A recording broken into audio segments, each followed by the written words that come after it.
Herzlich willkommen und danke, dass ihr wieder dabei seid. Ist unser Schicksal vorherbestimmt oder können wir unser Schicksal selbst lenken? Und wir legen gleich los. Unser Leben gleicht einer Kugel, die sich in einem eindimensionalen Glasrohr bewegt. Unser Schicksal hat einen klaren Anfang, den Eintritt in die dritte Dimension, unsere Geburt. Und es hat ein unausweichliches Ende, den Austritt aus dieser Dimension, den Tod. Doch was wäre, wenn wir die Bewegung dieser Kugel beeinflussen könnten? Gibt es einen Weg, unser Schicksal zu lenken? Bleib bis zum Ende dieses Videos dran, um eine neue Perspektive auf das Leben und seine verborgenen Mechanismen zu entdecken.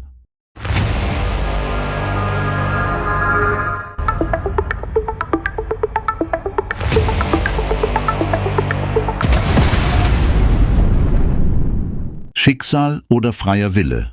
Ein Widerspruch? Bevor wir dieser Frage nachgehen, betrachten wir, wie verschiedene Glaubensrichtungen und philosophische Ansätze damit umgehen. Am Ende zeigt sich, vielleicht sind Schicksal und freier Wille gar kein Gegensatz. Bleibt dran, es wird spannend. Schicksal in verschiedenen Glaubensrichtungen. Christentum. Im Christentum wird das Schicksal als Teil eines göttlichen Plans betrachtet.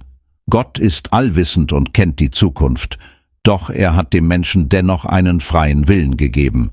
Das bedeutet, dass der Mensch eigene Entscheidungen treffen kann, auch wenn diese letztlich im Rahmen von Gottes Plan stehen. In der Bibel wird betont, dass alles zu seiner Zeit geschieht. 10b Prediger 3.1, was die enge Verbindung zwischen göttlicher Führung und dem Verlauf des Lebens verdeutlicht. Während Gottes Vorsehung den Menschen leitet, trägt dieser dennoch Verantwortung für sein Handeln. Diese Dualität zwischen göttlicher Führung und menschlicher Entscheidungsfreiheit ist ein zentrales theologisches Thema im Christentum. Christen vertrauen darauf, dass Gottes Plan letztlich dem Wohl dient, auch wenn er nicht immer sofort verständlich ist. Islam. Im Islam spielt das Konzept der Qadar, Vorherbestimmung, eine zentrale Rolle. Der Glaube daran, dass Allah alles im Voraus bestimmt hat und über vollständiges Wissen über die Zukunft verfügt, ist tief im islamischen Denken verwurzelt. Dennoch bleibt der Mensch für seine eigenen Handlungen verantwortlich und wird nach seinen Entscheidungen im Jenseits beurteilt. Die Beziehung zwischen göttlicher Vorherbestimmung und menschlicher Verantwortung ist eines der wichtigsten theologischen Themen im Islam. Während Allah das endgültige Wissen über das Schicksal eines Menschen besitzt, hat dieser dennoch einen gewissen Handlungsspielraum, um sein Leben durch seine Entscheidungen zu beeinflussen. Muslime vertrauen auf den göttlichen Plan, sollen aber gleichzeitig aktiv für ein gerechtes und gottgefälliges Leben sorgen. Diese Balance zwischen göttlicher Kontrolle und freiem Willen verdeutlicht, dass das Schicksal zwar von Allah vorherbestimmt ist, der Mensch aber trotzdem eigenverantwortlich handeln muss. Hinduismus. Im Hinduismus ist das Schicksal eng mit dem Konzept des Karma verbunden. Dieses Prinzip besagt, dass jede Handlung, sei sie gut oder schlecht, Konsequenzen hat, die sich auf das aktuelle Leben sowie auf zukünftige Wiedergeburten auswirken. Anders als in Religionen mit einer festen Vorstellung von Vorherbestimmung ist das Schicksal im Hinduismus nicht starr, sondern flexibel und veränderbar. Durch bewusstes Handeln, positive Taten, Meditation und spirituelle Praxis kann ein Mensch sein Karma beeinflussen und somit sein eigenes Schicksal gestalten. Die Vorstellung von Karma bringt eine große Verantwortung mit sich, da jeder Mensch durch seine Entscheidungen über sein zukünftiges Leben bestimmt. Das Schicksal wird daher nicht als etwas Unveränderliches betrachtet, sondern als ein fortlaufender Prozess, der durch persönliches Wachstum und geistige Entwicklung in eine positive Richtung gelenkt werden kann. Buddhismus. Im Buddhismus gibt es keine Vorstellung eines festen oder vorbestimmten Schicksals. Stattdessen wird das Leben als ein fortwährender Prozess von Ursache und Wirkung verstanden, der durch das Konzept des Karma erklärt wird. Jede Handlung, sei es in Gedanken, Worten oder Taten, hinterlässt karmische Spuren, die die Zukunft eines Menschen beeinflussen. Dadurch ist das Schicksal nicht vorherbestimmt, sondern entsteht aus den Entscheidungen und Handlungen des Individuums. Ein zentrales Konzept im Buddhismus ist Anatta, nicht selbst, das die Idee unterstützt, dass es kein festgelegtes, unveränderliches Wesen gibt, das ein bestimmtes Schicksal erfüllen muss. Vielmehr wird das Leben als ein dynamischer Prozess betrachtet, der durch kontinuierliche Veränderungen geprägt ist. Durch Achtsamkeit, bewusste Entscheidungen und spirituelle Praxis kann jeder Mensch sein eigenes Leben formen und sich von negativen Einflüssen befreien. Der Buddhismus betont damit die persönliche Verantwortung und Selbstbestimmung. Das Leben ist nicht das Ergebnis eines höheren Plans oder einer göttlichen Vorsehung, sondern eine direkte Konsequenz der eigenen Gedanken, Worte und Taten. Wer achtsam lebt und positive karmische Ursachen setzt, kann sein zukünftiges Dasein in eine förderliche Richtung lenken und letztlich durch Erleuchtung den Kreislauf von Geburt und Wiedergeburt, Samsara, überwinden. Judentum. Im Judentum wird das Schicksal als eine Partnerschaft zwischen Gott und dem Menschen verstanden. Gott gibt den Rahmen vor, indem er Gebote, ethische Richtlinien und Weisungen bereitstellt, doch der Mensch besitzt die Freiheit, eigene Entscheidungen zu treffen und aktiv seinen Lebensweg zu gestalten. Diese enge Verbindung zwischen göttlicher Führung und menschlicher Verantwortung ist ein zentrales Element im jüdischen Glauben.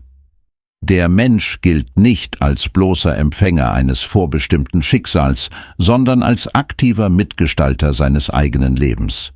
Durch die bewusste Einhaltung der Gebote und moralischen Prinzipien trägt er dazu bei, seine Zukunft sowie die der Gemeinschaft positiv zu beeinflussen. Gleichzeitig kann er durch falsche Entscheidungen negative Konsequenzen herbeiführen, was die Bedeutung der persönlichen Verantwortung im jüdischen Glauben unterstreicht. Das Judentum sieht das Schicksal daher nicht als ein starres Konzept, sondern als einen dynamischen Prozess, in dem der Mensch mit Gott zusammenarbeitet. Diese Vorstellung spiegelt sich auch in der jüdischen Ethik wider, die den Menschen dazu ermutigt, durch Weisheit, gute Taten und Gerechtigkeit zur Verbesserung der Welt, Tikkun Olam, beizutragen. Und nun zum philosophische Perspektiven. Determinismus. Der Determinismus ist die philosophische Auffassung, dass alle Ereignisse einschließlich menschlicher Handlungen durch vorhergehende Ursachen und Naturgesetze festgelegt sind. Demnach gibt es keine echten Zufälle oder freien Entscheidungen. Alles, was geschieht, ist das unvermeidliche Ergebnis einer Kette von Ursachen und Wirkungen.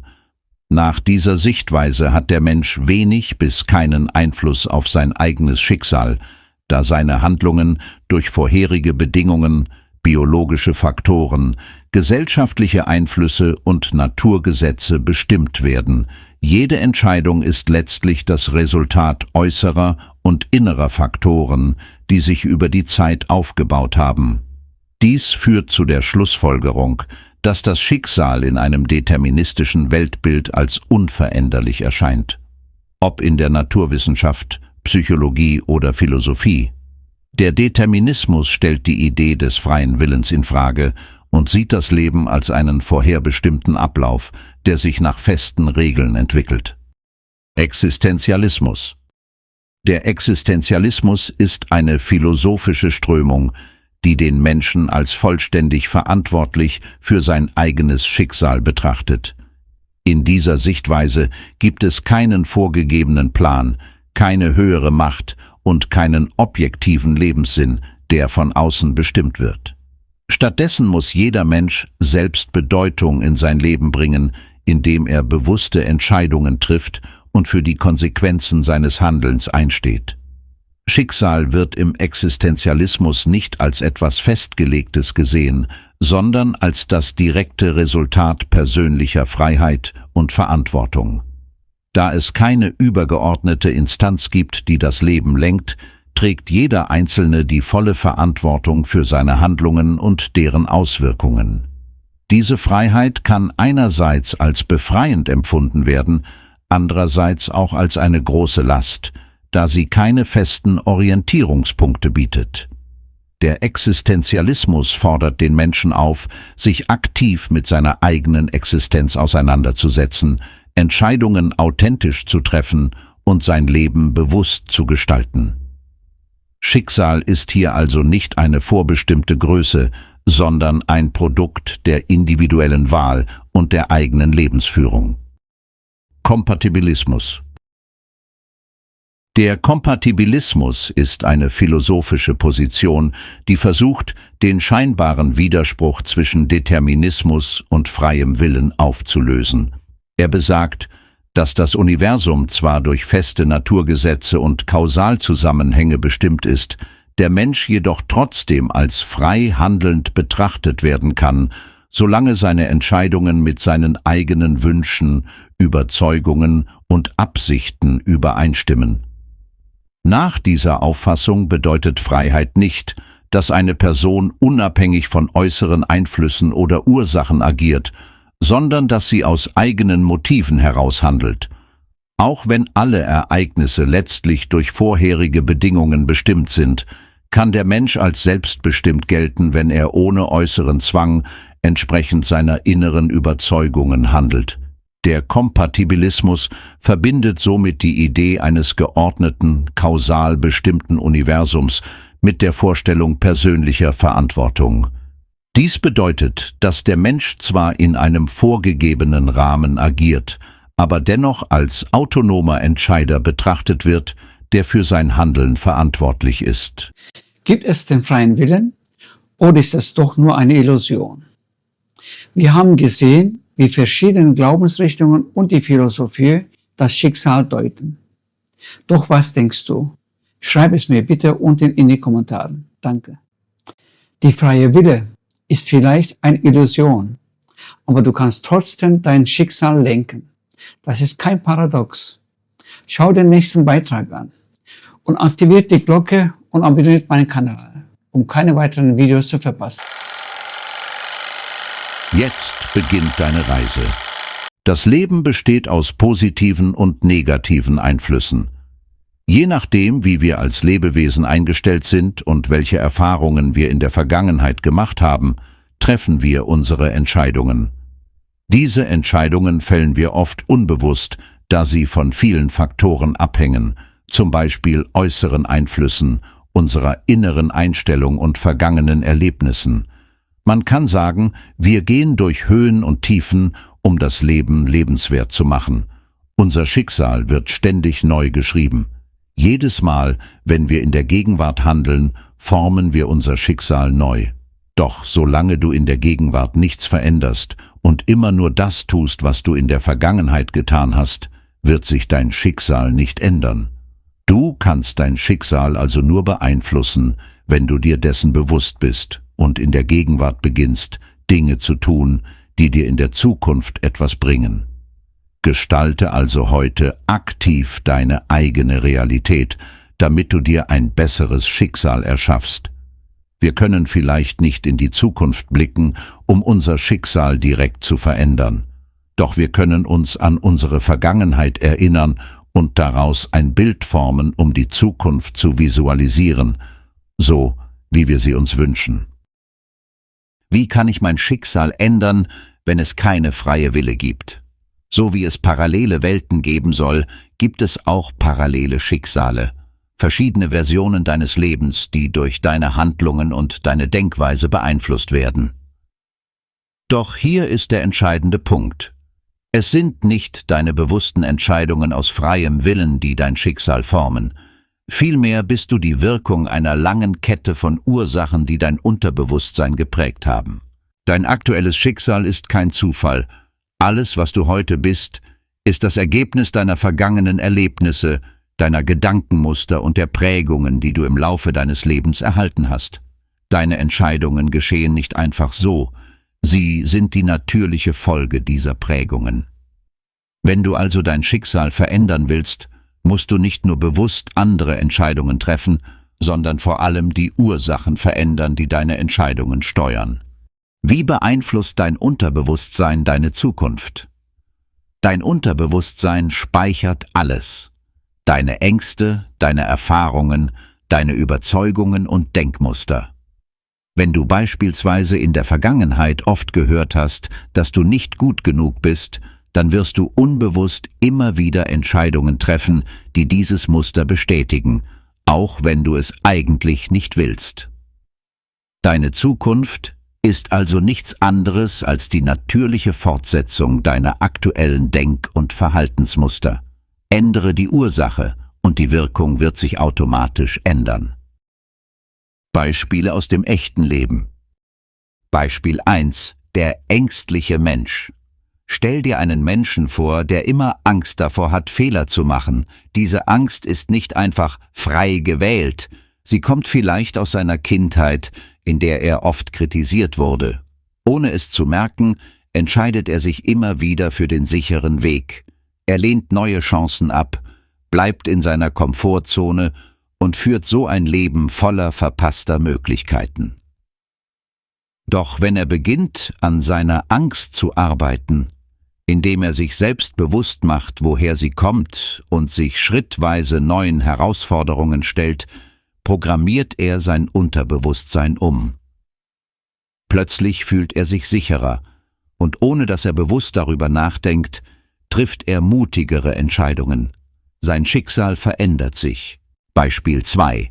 Der finanziell Erfolgreiche, der finanziell Gescheiterte.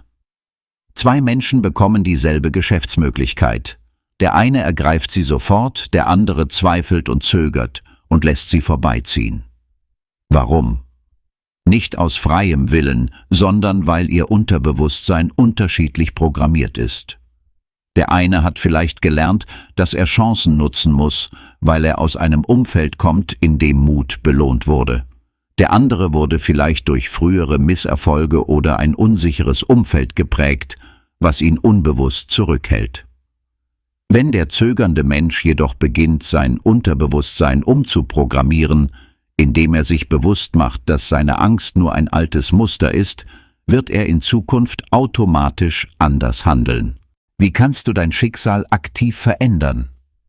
Wenn du dein Schicksal verändern willst, musst du nicht einfach nur anders entscheiden, sondern du musst dein Unterbewusstsein umprogrammieren, damit es automatisch bessere Entscheidungen trifft. Hier sind einige konkrete Schritte. Erstens. Erkenne die Ursache deiner bisherigen Entscheidungen. Welche Ängste oder Glaubenssätze haben dich geprägt? Zweitens. Verändere deine Denkweise, trainiere dein Gehirn darauf, neue Perspektiven zuzulassen. Drittens. Visualisiere deine neue Zukunft. Stell dir lebhaft vor, wie du leben willst und fühle es so, als wäre es bereits Realität. Viertens. Ersetze alte Gewohnheiten durch neue. Dein Verhalten formt dein Unterbewusstsein. Fang klein an, aber bleib dran.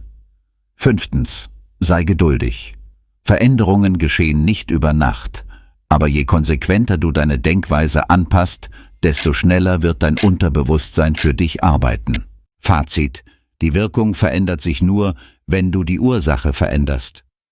Dein Schicksal liegt nicht in den Händen des Zufalls, aber es entsteht auch nicht aus einem freien Willen heraus. Es ist die natürliche Konsequenz der Ursachen, die dich bis hierher geprägt haben. Doch genau hier liegt die gute Nachricht. Wenn du die Ursachen veränderst, wird sich auch dein Schicksal verändern. Nicht, weil du bewusst andere Entscheidungen triffst, sondern weil du ein anderer Mensch geworden bist, der automatisch anders entscheidet. Und eines Tages wirst du zurückblicken und dich wundern, wie konnte ich früher nur so denken? Nimm dein Schicksal selbst in die Hand und erhebe deine Schwingung, um positive Gedanken zu formen. Programmiere dein Unterbewusstsein gezielt, damit du zur richtigen Zeit am richtigen Ort bist und dein volles Potenzial entfalten kannst. Da wir in der Kausalität leben, werden unsere Entscheidungen durch die vorhergehenden Ursachen beeinflusst. Um unser Schicksal in den richtigen Weg zu lenken, sollten wir die Macht der Manifestierung nutzen, damit wir eine bessere Zukunft gestalten können. Schau dir dazu meine Videos an, die ich hier oben verlinkt habe. Danke, dass du bis zum Ende geblieben bist. Ciao.